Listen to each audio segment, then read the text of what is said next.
In this simple experiment, we are going to demonstrate the threshold of lasing of a small laser diode. Now, a laser diode, like any other laser, has a threshold of pump. In other words, you need a certain minimum pump power to make the laser oscillate. That threshold represents the point at which you're generating so much gain inside the gain medium that you could now overcome all losses within the laser. Those losses include the mirrors on either side of the lasing cavity, as well as the actual loss inside the lasing material itself. You can see the actual laser diode oscillating in this case, producing red light. I've put a card between the laser diode itself and the meter so you can actually see the output. Watch what happens as I slowly decrease the current. All of a sudden, it shuts down. So let's try this from zero current.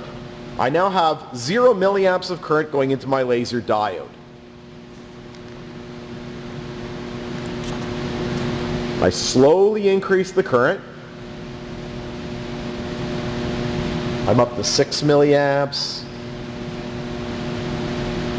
About 10 milliamps now.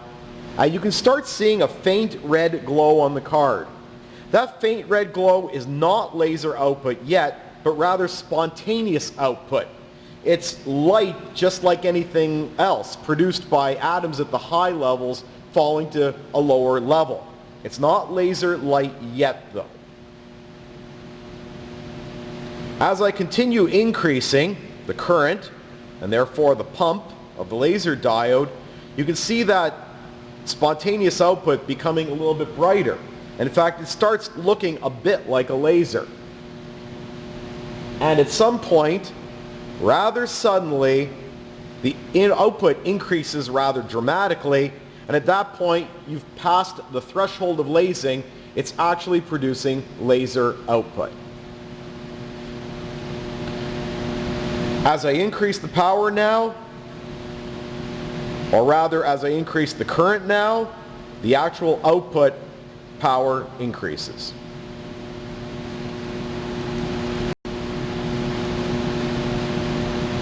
So once again, as I increase the drive current, I'm increasing the pump, and at some point the laser begins to oscillate.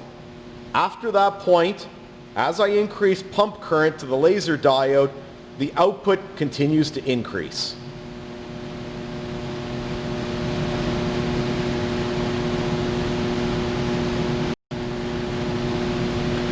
Let's try this again.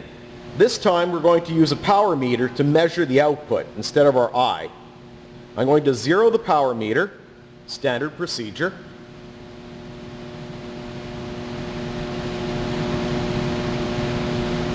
And it's now reading a few nanowatts, so essentially zero.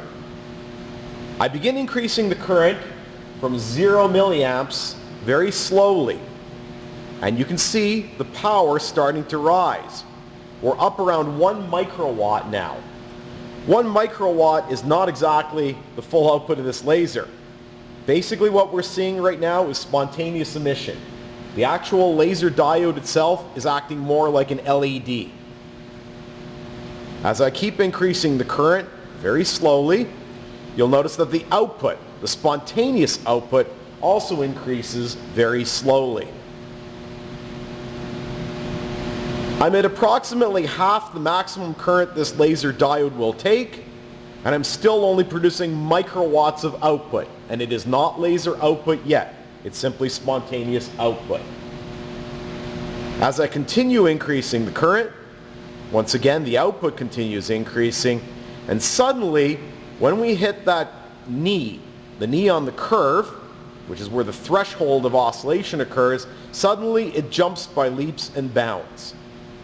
And all of a sudden, we're getting about 0.3 or so milliwatts of power. I'm just past the threshold of oscillation at this point. And now, if I take the input current to the laser diode and continue increasing it, you'll see the output of the laser diode continue increasing.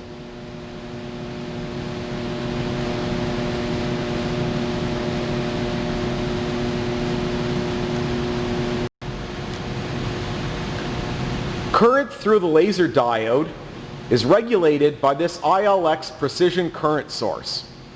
It's basically a laser diode driver that produces a very constant current no matter what the voltage is on the actual load itself.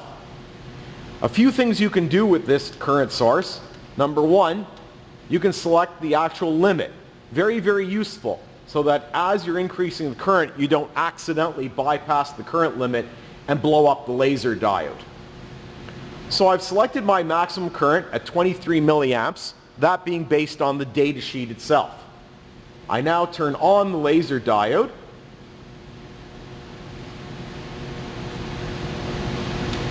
and it's turned on. I'm getting 0 milliamps through it. I can now slowly increase the current at any arbitrary value until that maximum current.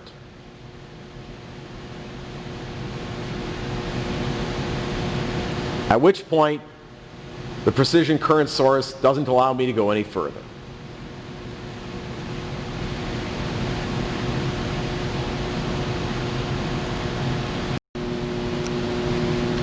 Now, another interesting feature of laser diodes is the fact that the output power is highly dependent on the temperature.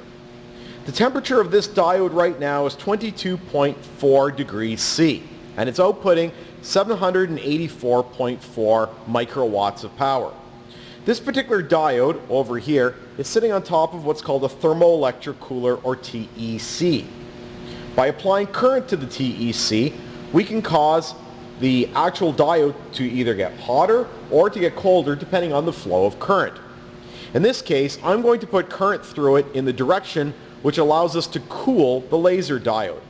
Watch both the temperature and the power output as I do this.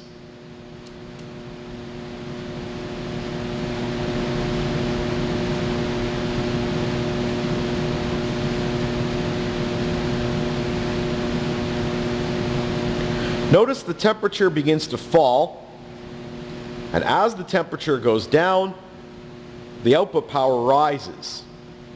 There's also an effect on wavelength, but that will be discussed a little bit later.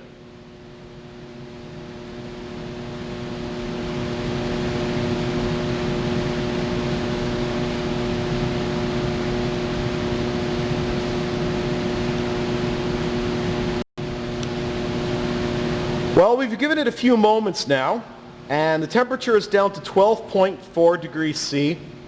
You'll notice that the output power has come up quite a bit. Again, typical characteristic of these laser diodes is that as they warm up, the output power goes down. As they cool off, the output power goes up. In reality, what's happening is the actual slope doesn't change, but the threshold does. So what we're literally changing by changing the temperature this low is the actual threshold. By moving the threshold to a lower value, we simply get a higher value of output for the same amount of ultimate current. If I reverse the power supply, you'll see the exact opposite occur, of course.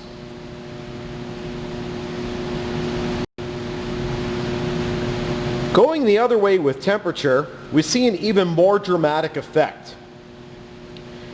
The current through the TEC was simply reversed, and this allowed that little element in there to act as a heater instead of a cooling device. So the laser diode is now heated to almost 36 degrees C.